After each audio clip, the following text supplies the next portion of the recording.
क्या आप भी उन लोगों में से हैं जिन्हें लगता है कि टाइम बहुत तेजी से बीत रहा है? अभी कल ही हम 2020 में थे और आज 2026 शुरू हो चुका है। ये सवाल आज के दौर में हर इंसान के मन में है कि टाइम का आखिर पता क्यों नहीं चलता। कोई कहता है कि धरती तेज घूमने लगी है, तो किसी का कहना है कि 26 में तो दुनिया ही खत्म है।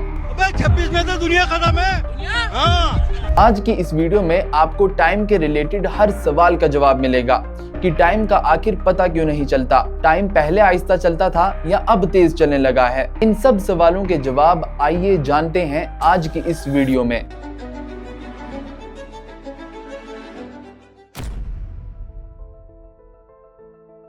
टाइम एक ऐसी चीज जो हमें वक्त के साथ साथ तेज लगने लगती है। बचपन में एक दिन खत्म नहीं होता था और अब पूरा साल बीत जाता है और पता भी नहीं चलता। तो क्या इसका मतलब टाइम के साथ साथ फिजिक्स भी बदल रही है? बिल्कुल भी नहीं। बदल रहा है तो हमारा दिमाग। जब हम 5 साल के होते हैं तो हमारा 1 साल हमारी जिंदगी का 20% होता है, लेकिन जैसे ही हमारी उम्र 50 के करीब जाती है तो 1 साल हमारी जिंदगी का सिर्फ 2% होता है। इसीलिए आपको लगता है कि अभी कल तो जनवरी आया था और अब दिसंबर भी आ गया, और फिर इंसान कहने लगता है कि आज के दौर में टाइम का पता नहीं चलता, जिससे ये सवाल आता है कि टाइम स्टैटिक है या डायनामिक। और जब भी कोई सवाल ऐसा आता है कि टाइम तेज चल रहा है या आहिस्ता, पहले आहिस्ता चलता था और अब तेज, ये वो कैटेगरी के सवाल हैं जिनका जवाब देती है मेटाफिजिक्स। मेटाफिजिक्स एक फिलोसॉफिकल वे है उन चीजों को समझने का जो सिर्फ एज एन आइडिया एग्जिस्ट करती हैं। जैसे इस यूनिवर्स के बाहर क्या है, ये यूनिवर्स ना होता तो क्या होता। इसी मेटाफिजिक्स में एक थ्योरी है जिसे कहते हैं B theory. B theory time को स्पेस से कंपेयर करके समझाती है, और ये स्पेस हमारा अंतरिक्ष वाला स्पेस नहीं बल्कि हमारा 3 डायमेंशनल वर्ल्ड वाला स्पेस है, यानी x, y और z कोऑर्डिनेट्स। इस थ्योरी को हम ऐसे समझ सकते हैं कि अगर मैं कहूं कि साकिब मलिक यहाँ बैठा है, तो ये यहाँ का मतलब क्या है? यहाँ इस चेयर पर बैठा है, यहाँ इस रूम में बैठा है, या फिर इस शहर में बैठा है। सेम स्पेस में भी किसी भी एक चीज की कोई फिक्स्ड पोजीशन नहीं होती। हर चीज की लोकेशन किसी दूसरी चीज की पोजीशन के रिस्पेक्ट में बताई जाती है। इसीलिए बी थ्योरिस्ट मानते हैं कि टाइम भी स्पेस की तरह एग्जिस्ट करता है, चाहे वो पास्ट हो, प्रेजेंट हो या फ्यूचर। जो भी हम एक्सपीरियंस करते हैं वो इंसान का सब्जेक्टिव इल्यूजन है, ना कि objective reality. Time same speed से एक स्टैटिक रेट से ही फ्लो करता है, फिर चाहे वो किसी को तेज लगे या आहिस्ता, वो उस इंसान का एक कॉन्शियस इल्यूजन है, यानी मानसिक भ्रम है। एक दिन में सिर्फ 24 घंटे होते हैं, हर घंटे में 60 मिनट और हर मिनट में 60 सेकंड। ये ना तो तेज चलते हैं ना आहिस्ता, बस ये इंसान का अपना वहम है कि इस हफ्ते का पता नहीं चला, ये साल तो इतनी जल्दी बीत गया। लेकिन अब जब 2026 में दुनिया खत्म ही होनी है और कुछ लोगों के अकॉर्डिंग टाइम वाकई में अब तेज चलने लगा है, तो हम भी मान लेते हैं कि टाइम तेज चल रहा है। लेकिन क्यों? इसका कारण क्या है? इसका कारण सबसे बेस्ट एक्सप्लेन किया था 1999 में आई मैट्रिक्स मूवी में। इस मूवी में एक कैरेक्टर था नियो, जो कि बिल्कुल एक साधारण इंसान की तरह अपनी आम जिंदगी जी रहा होता है। लेकिन एक दिन उसकी मुलाकात होती है मॉर्फियस नामी आदमी से। मॉर्फियस नियो को उसकी जिंदगी की सबसे बड़ी चॉइस देता है, ब्लू पिल और रेड पिल। अगर नियो ब्लू पिल चूज करता है तो वो इस पूरी कन्वर्सेशन को बोलकर अपनी नॉर्मल जिंदगी में वापस चला जाएगा, वही रोजमर्रा के काम जिसमें सारी दुनिया लगी है। लेकिन अगर नियो रेड पिल चूज करता है तो उसे जहां वो रहता है उस जगह की असलियत जानने का मौका मिलेगा। नियो रेड पिल चूज करता है और उसे खाते ही वो एक रियल वर्ल्ड में आ जाता है। He's going into arrest. Lock, I got him. Now, Tank, now.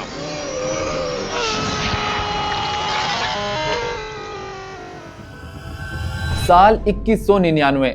इंसान अपने खुद के बनाए आर्टिफिशियल इंटेलिजेंट क्रिएशन से जंग हार चुके हैं और पूरी दुनिया तहस नहस हो चुकी है।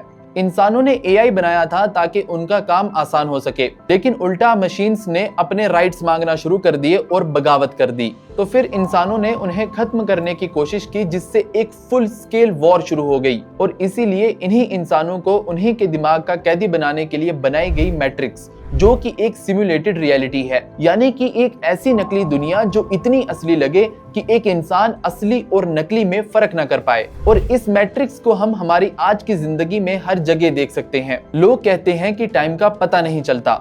जब पूरी दुनिया एंटरटेनमेंट इंडस्ट्रीज, कंज्यूमरिज्म और डूम स्क्रॉलिंग से हाईजैक हो चुकी होगी तो टाइम का कैसे पता चलेगा? एंटरटेनमेंट इंडस्ट्रीज टीवी और फोन के बजाय इंसान के दिमाग में घुस चुकी हैं। यहाँ लोगों को एक ऐसे लूप में रखा जाता है जहाँ हम रियलिटी से इतना दूर हो जाते हैं कि असली दुनिया के दुख और सच्चाई हमें बोरिंग लगने लगती है।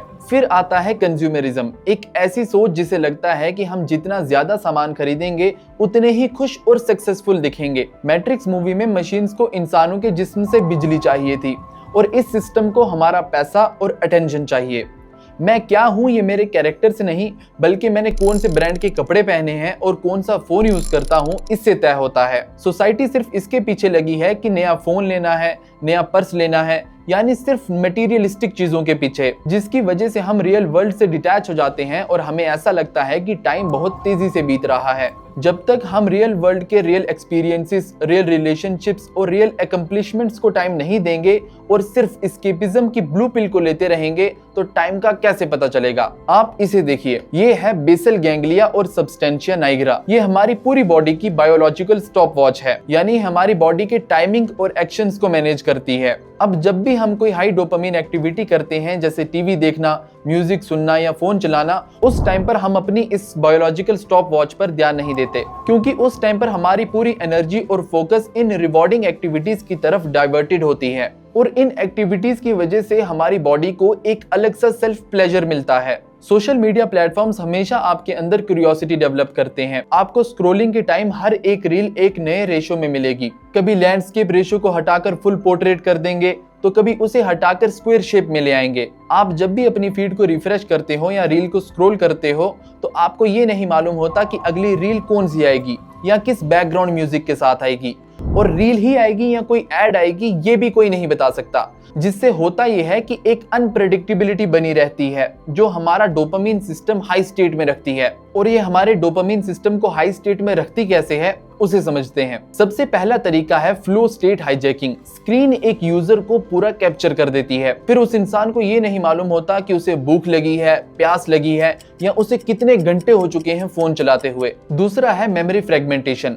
जब भी आप स्पोर्ट्स खेलते हैं या पेंटिंग करते हैं तो आपके माइंड में उस टाइम फ्रेम में हुआ सब कुछ याद रहता है, लेकिन स्क्रोलिंग के टाइम हम 1 घंटे के अंदर मल्टीपल इंफॉर्मेशन कंज्यूम करते हैं, पर क्योंकि वो डिस्कनेक्टेड है आपस में तो ब्रेन उसे as a new information encode नहीं करता। जिससे होता यह है कि अभी तो आप 1 घंटा लूज करते हो लेकिन आपके माइंड में उसकी कोई बीती हुई मेमोरी नहीं होती, क्योंकि वो टाइम जो आपने फोन पर बिताया वो मीनिंगफुल नहीं था। इसीलिए हम इसे टाइम की डबल एक्सेलरेशन भी कह सकते हैं। ये मेमोरी फ्रेगमेंटेशन प्रोसेस जो मैंने आपको बताया ये यूजर के माइंड को ड्रेन कर देता है और इंसान कंफ्यूज हो जाता है कि मेरा दिन आखिर गुजरा कहाँ। सिंपल वर्ड्स में समझें तो जो एक मोमेंट में टाइम लूज हो रहा है उससे दिमाग खर्च हो जाता है, तो उस मोमेंट की मेमोरी ना बनने के कारण दिमाग में एक कंफ्यूजन आ जाती है कि टाइम आखिर गया कहाँ। इसीलिए आज के दौर में टाइम का तेज चलना कोई कॉन्स्पिरेसी या कोई नई इन्वेंशन नहीं है, बल्कि ये माइंड की कंफ्यूजन है कि टाइम आखिर गया कहाँ। तो कोई अगर आपको ये कहता है कि पहले घड़ी आहिस्ता चलती थी और अब तेज चलने लगी है,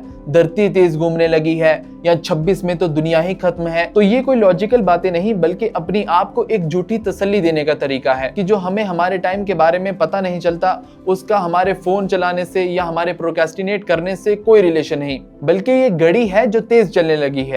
ये थी हमारी टाइम कॉन्स्पिरेसी पर पहली वीडियो। उम्मीद करते हैं कि आपको ये वीडियो पसंद आई होगी। अगर आपका इस वीडियो पर रिस्पॉन्स अच्छा आता है तो हम इसका पार्ट 2 भी जल्द ही रिलीज करेंगे। बहुत बहुत धन्यवाद।